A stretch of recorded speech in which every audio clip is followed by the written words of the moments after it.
Some worry it contributes to depression, short attention spans, or low self-esteem. That it's a time suck, a distraction, and a worrisome presence in their children's lives. They're torn between chasing the rush of likes and feeling guilty over time lost staring at a screen. In a self-aware blog post published Friday, researchers at Facebook attempt to address those concerns. The post asks, is spending time on social media bad for us? It doesn't answer the question, but the post says Facebook is concerned about the issue and is earnestly investing in research to learn more.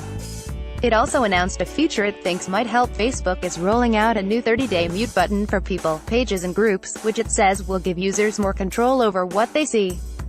The people, pages and groups you mute will not be notified about the action. The post comes after a number of former employees and investors criticized Facebook publicly. Former executive Chamath Palihapitiya recently said, "I think we have created tools that are ripping apart the social fabric of how society works," although he recently walked that statement back. Sean Parker, who was an early investor in the company, said it was exploiting a vulnerability in human psychology and worried about Facebook's impact on relationships, productivity, and children's brains. Facebook also received criticism recently when it released a messaging app aimed at kids.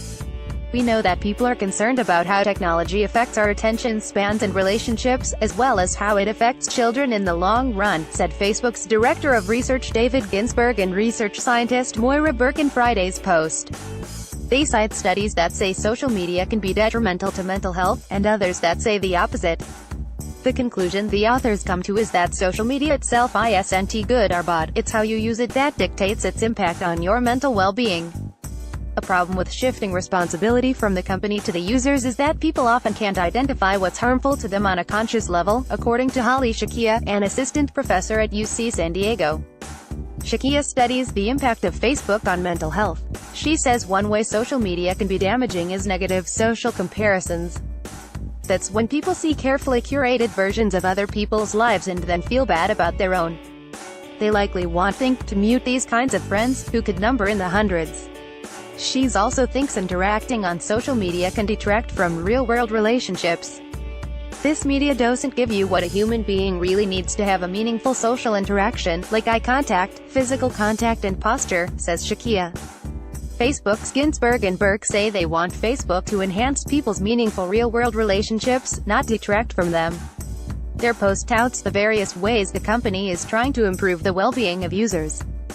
"We're working to make Facebook more about social interaction and less about spending time," said the post.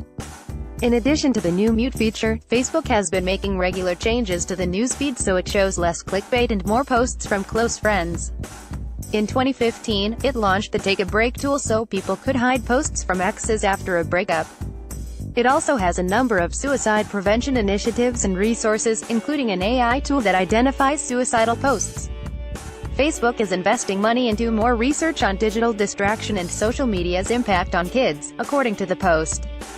The company has its own internal research team that will share findings publicly. It is also hosting a summit for academics and industry leaders next year to discuss the issues. Even with the best of intentions and a staff of qualified researchers, the company's findings may invite criticism. Facebook is a public company with a vested interest in keeping people logged on and scrolling.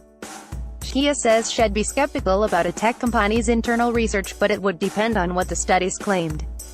"There are companies that really do care about their impact on the world and do self-assessment," she said. "If Facebook just waves its hands and tries to fool people into thinking things are just hunky-dory, it's going to backfire." CNN Money San Francisco first published December 15, 2017 1003 AM ET.